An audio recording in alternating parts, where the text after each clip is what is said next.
Hello बच्चों, UPSC Bihar board class में आपका स्वागत है। चंद का लिंक अपने मित्र साथियों के साथ शेयर करना है। इतना शेयर करना है कि बिहार बोर्ड की तैयारी करने वाले बच्चे के कंटेंट में कमी है, चैनल पर आकर अपनी पूरा कंटेंट कर सकता है। हम आपके लिए छोटे छोटे वीडियो द्वारा हम आपकी तैयारी कराने के लिए वादा किए थे। हम आपकी तैयारी में लग गए हैं।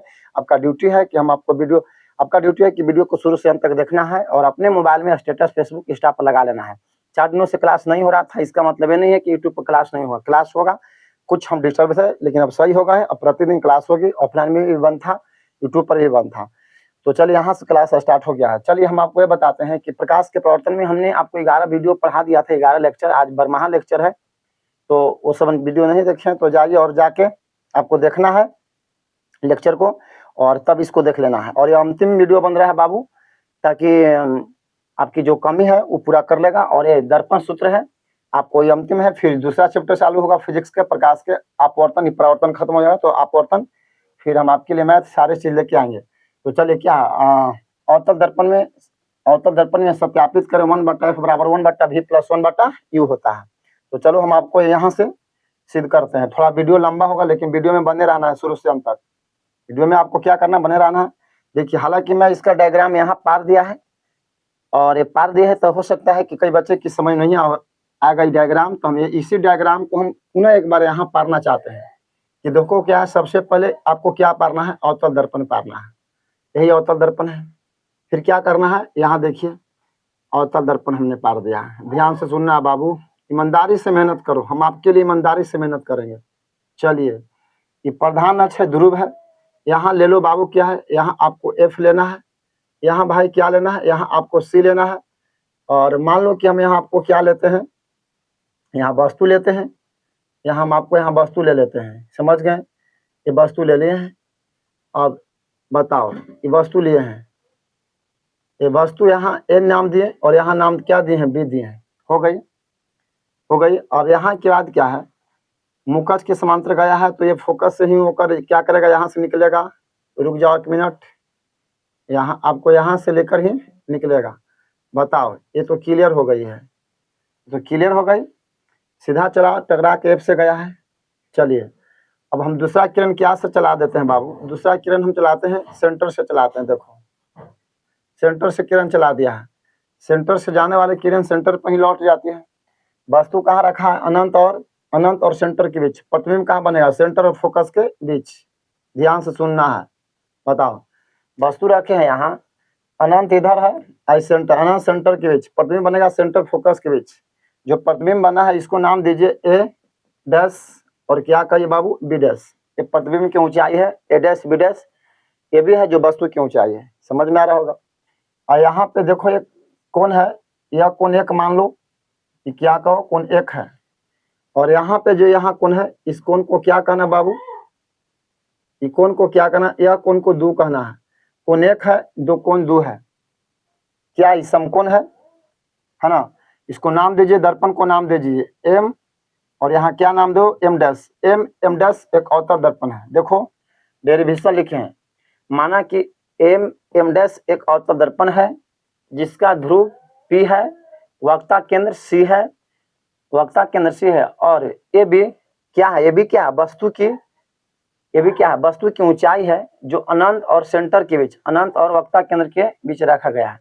जिसका प्रतिबिंब A dash B dash C F, जिसका प्रतिबिंब A dash B dash C और किसके बीच, एफ के बीच बना है, सी और एफ के बीच बना है। चित्र में दिखाया गया है। अब चलिए, अब क्या कहेगा, यहाँ से देखो, यहाँ 2 त्रिभुज बन रहा है। एक पहला त्रिभुज है ये वाला, और दूसरा त्रिभुज है, एगो ईला त्रिभुज है, एगो ईला त्रिभुज है। तो पहला त्रिभुज ये है और ये है। तो चलिए यहाँ से, तो त्रिभुज ए बी सी लिखे हैं, ए बी सी, और त्रिभुज ए डैश बी डैश एफ। देखो ए डैश बी डैश सी। फिर से देखो, ये त्रिभुज है, पहला त्रिभुज है यहाँ ए बी सी तथा और त्रिभुज ए डैश बी डैश सी। ये दोनों क्या है, त्रिभुज में। यहाँ कोण एक है, आई कोण दो है। कोण एक दो कोण क्या है, समकोण है, क्योंकि 90 डिग्री है। क्या बाबू क्या है कि समकोण है, जो कितना डिग्री है, 90 डिग्री है। क्या बाबू 90 डिग्री है, 90 डिग्री है। कोण एक और कोण दो क्या है, समकोण 90 डिग्री है। अब इसको कहिए कि कोण क्या बाबू 3 है, इसको कहिए कि कोण क्या भाई, तो कि 4 है। यह कोण 3 है, ये कोण क्या है 4 है।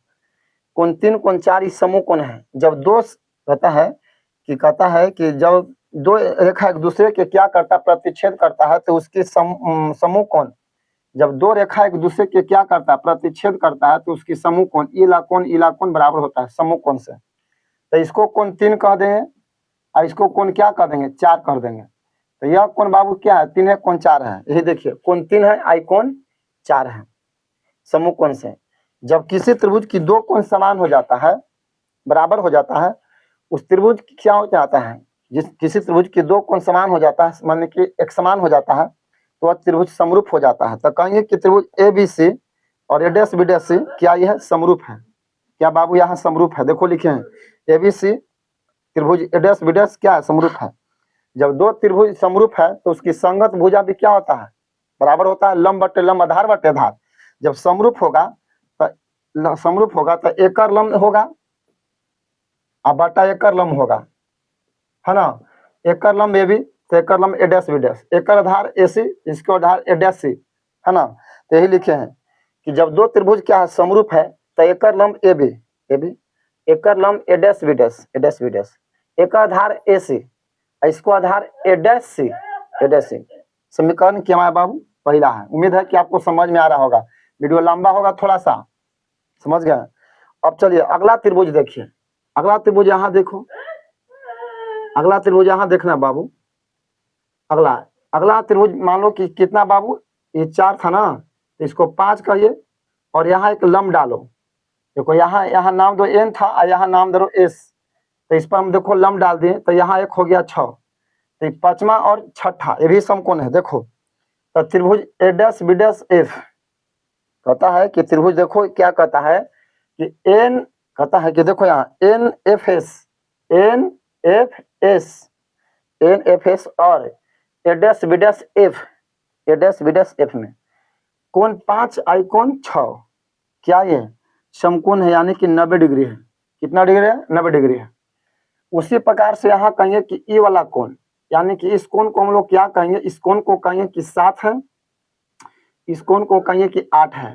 तो कोण 7 और कोण 8 देखो यहाँ होगा कहीं कोण 7 कोण 8 क्या है समूह कोण है। अभी समझाएं कि दो रेखा एक दूसरे के प्रतिच्छेद करता है तो उसकी समूह कोण ई वाला कोण और इला कोण दोनों बराबर होता है। तो ये कोण है 7 आई कोण है 8 समूह कोण है। तो जब किसी त्रिभुज की दो कोण समान होता है तो वह त्रिभुज समरूप हो जाता है। तो कहेंगे कि त्रिभुज एन एफ एस त्रिभुज ए डैश बी डैश एफ क्या ये समरूप है। जब समरूप है तो एकर होगा आधार एकर लंब एन एस तो एकर आधार ए डैश बी डैश। अब देखिए ये हो गया एन एस लंब तो इसका लंब होगा ए डैश बी डैश इसका आधार होगा एफ एस इस त्रिभुज के आधार एफ एस इस त्रिभुज के आधार है ना यहाँ इसको कहेंगे एफ एस। तो देखो यहाँ लिखे एफ एस इसका आधार ए डैश एफ हमें उम्मीद है कि आपको समझ में आ रहा है हो गई। इसको समीकरण के हाँ तो एक को कहेंगे कि एफ एस बटा ए डैश एफ।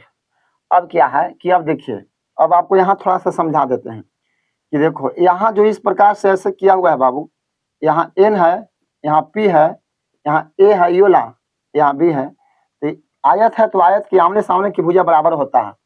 एकर सामने ई है एकर सामने है एकर सामने ई है एकर सामने ई है। तो यहाँ क्या कहेंगे कि एनपी जो होगा बाबू एनपी किसका ए बी के बराबर होगा एनपी के बराबर होगा। यही लिखे हैं कि यहाँ एनपी ए बी के बराबर होगा। क्या होगा एनपी या फिर एनएस इसको कहिए इसको एन आया है एस कहिए तो एनएस ए बी के बराबर होगा एनएस ए बी के बराबर होगा। यानी कि एनएस के स्थान पर ए बी लिख सकते हैं एनएस के स्थान पर ए बी लिख सकते हैं। तो कहीं एनएस के हटाएंगे ए बी बटा A dash B dash F S बटा ए डैश एफ समीकरण इसको कहेंगे कि दूसरा। अब देखो बाबू दूसरा और पहला में कुछ समझो यहाँ दूसरा समीकरण तो हमें उम्मीद है कि आपको समझ में आ गया होगा। तो समीकरण यहाँ है पहला इस समीकरण है दूसरा। तो ये दोनों में देखो तो यहाँ एल एच एस आईओला एल एच एस एक ही रकम है। देखो यहाँ ए बी बटा ए डैश बी डैश ये दोनों तो बराबर हो गया। तो बराबर है तो उसको क्यों बराबर करेंगे। अब बराबर कौन नहीं है एसी बटा ए डैश सी और एफ एस बटा ए डैश एफ ये दोनों को बराबर करेंगे। तो समीकरण 1 और 2 को बराबर करेंगे तो लिखेंगे यहाँ कि AC बटा A डैश C और FS बटा A डैश F। ये हमने इस बात को समझ में उम्मीद है कि आपको आया होगा। अरे एकरा और एकरा देखो, ये वाला टांग के यहाँ लिखे हैं और ये वाला टांग के यहाँ बराबर किए हैं। अब देखो क्या है, ये वाला दर्पण के द्वारा छोटा रहेगा, दर्पण के द्वारा क्या रहेगा, ये धीरे धीरे छोटा हो जाएगा। देखो छोटा हो रहा, दर्पण के द्वारा छोटा, तो ये आपको एन होगा जो पी पर ही होगा। तो एफ एस क्या कहेंगे कि यहाँ एफ एस चाहे पी एफ दोनों बराबर होगा। तो चूंकि दर्पण के द्वारा छोटा होगा तो यहाँ एन एस क्या लिखें, एन एस के एनपी पर होगा। तो जितना ये चाहे आपको ये होगा एफ एस चाहे पी एफ दोनों बराबर होगा। अब आ गया, तब समझ में आ गया कि यानी कि एफ एस के स्थान पर क्या लिखेंगे, एफ एस के स्थान पर हम क्या लिखेंगे, तब भाई पी एफ लिखेंगे। तब आ जाइए ए सी बटा A dash C, F S के हटाएंगे पी एफ बटा ए डैश एफ। अब यहाँ तक में किसी को कोई दिक्कत नहीं होगा, हमें उम्मीद है कि आपको समझ में आ गया होगा। इस लाइन को समझिए। अब देखिए यहाँ समझा रहे हैं, अभी एसी है ना बाबू, देखो यहाँ से यहाँ तक, थोड़ा हम यहाँ आपको समझा देना चाहते हैं। देखो यहाँ ये है और बीच में यहाँ बाबू यहाँ सी है और फिर यहाँ आपको क्या है, यहाँ आपको पी है। हमको यहाँ से यहाँ की दूरी चाहिए, यहाँ से यहाँ की दूरी। तो टोटल दूरी क्या है, यहाँ ए से पी है। तो एसी एपी में से क्या घटाएंगे, पूरा में से हम इतना घटा देंगे, ये पूरा में से इतना घटा देंगे। यही लिखे हैं, देखो क्या लिखे हैं कि एसी बराबर पी ए, क्या लिखेंगे, P A minus P C होगा। देखिए देखिए यहाँ तो कि एसी बराबर पी सी माइनस क्या लिखेंगे, तो यहाँ एसी बराबर P A minus P C. अब उसी प्रकार से ए डैश सी, देखो यहाँ ए डैश और क्या ए डैश सी चाहिए इतना, तो पूरा है कुछ पीसी में से क्या घटाएंगे, पीसी में से पी ए डैश घटाएंगे, पीसी में से पी ए डैश घटा दिए, पूरा है पी से सी, पूरा पीसी हमको निकालना है ए डैश सी, तो पूरा है पीसी, तो पीसी में से पी ए डैश घटा देंगे तो ई वाला मिल जाएगा, ई वाला मिल जाएगा। समझ में आ गया, वही किया यहाँ, उम्मीद है कि समझ में आ गया। अब पी एफ है तो P F A dash F, देखो ए डैश एफ ई चाहिए, तब पूरा यहाँ से यहाँ तक कुछ पी डैश है, यहाँ से यहाँ तक क्या है पी डैश, तो पी डैश में से क्या घटा देंगे, पी एफ घटा देंगे, पी ए डैश में से पी एफ घटा देंगे, तो ये मिल जाएगा ए डैश एफ मिल जाएगा, ए डैश एफ मिल गया, हो गया। अब इतना तक अगर आपको समझ में आ गया है तो फिर आपको कोई दिक्कत नहीं है। अब समझिए, अब समझ में आ गया होगा। अब चलिए चिन्ह परिपाटी से, चिन्ह परिपाटी क्या है बताओ। पी से ए की दूरी, पी से यहाँ की दूरी तो वस्तु की दूरी है माइनस यू, पी से सी की दूरी वक्रता त्रिज्या है, यहाँ से यहाँ की दूरी है वक्रता त्रिज्या है, तो यहाँ पी सी बराबर होगा माइनस टू एफ, ये आर है यहाँ से यहाँ तक आर बराबर माइनस टू एफ। पी से ए डैश ये कोची की दूरी, प्रतिबिंब की दूरी, तो माइनस भी होगा। पी से एफ यहाँ से यहाँ की दूरी, फोकस दूरी, तो माइनस एफ। अब इसी में इसको बैठा देना है, ये पूरा में इसको बैठाना है। अब चलिए, अब हो गया, देखो यहाँ क्या है, पी ए के स्थान पर माइनस यू, फिर माइनस, तो यहाँ माइनस पी सी के स्थान पर पी से सी माइनस टू एफ बटा, अब क्या भाई पी सी, तब पी सी के स्थान पर माइनस टू एफ। अब देखो फिर यहाँ माइनस पी ए डैश, तो पी से ए डैश तो माइनस भी बराबर, देखो यहाँ बराबर पी एफ, तो पी से एफ माइनस एफ बटा, देखो यहाँ भाई, देखो यहाँ बटा, तो पी ए डैश माइनस भी, फिर यहाँ कहेंगे कि माइनस है पी एफ, तो फिर माइनस एफ। अब देखो यहाँ से कहता है कि माइनस यू माइनस तो plus minus two F minus भी, माइनस एफ माइनस प्लस, तिरछा गुना करिए, माइनस यू गुना भी तो माइनस प्लस यू भी। ये लाइन तो क्लियर है, सुनना, ये लाइन क्लियर हो गया भाई। माइनस यू माइनस भी तो माइनस प्लस, अब यू गुने भी तो यहाँ यू गुने भी, यानी कि इसको गुना करना है, इन दोनों के गुना कर देंगे तो इला यहाँ से यहाँ तक आ जाएगा। सीधे सीधा आपको याद रखना है, याद क्या रखना है, घरे करना है, इसको गुना करके आप पढ़े होंगे द्विघात समीकरण तो मैथ में, तो उससे आपको ये चीज बन जाएगा। अब हम गुना करेंगे तो ज्यादा लंबा वीडियो होगा, तो इससे में गुना करेंगे तो इतना आएगा। अब इसका गुना करेंगे कि एफ गुना 2f तो माइनस माइनस प्लस एफ गुना 2f तो 2f स्क्वायर, अभी गुना एफ कि वी एफ, अभी हो गया। अब देखो तो यहाँ यू भी, अब 2f स्क्वायर यहाँ है, 2f स्क्वायर यहाँ है और 2f स्क्वायर दोनों कट जाएगा, कट गया ना।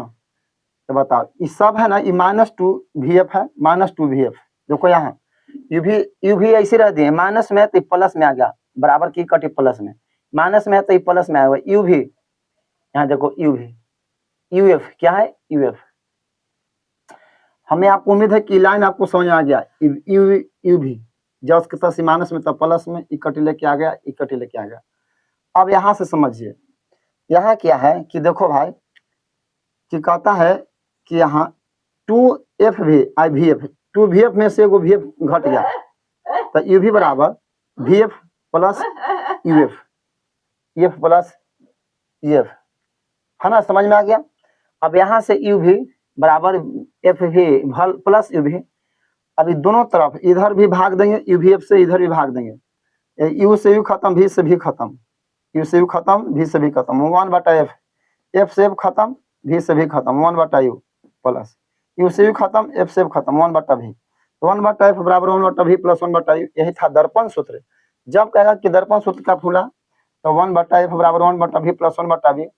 हाँ, अगर समझ नहीं आया है तो कोई बात नहीं, आप वीडियो को 2 बार 3 बार करके देख लीजिए, और हम आज से वीडियो लगातार हम आपके लिए लेके आएंगे, और प्रतिदिन आपको क्लास होगा, इस पर चैनल पर बने रहिएगा।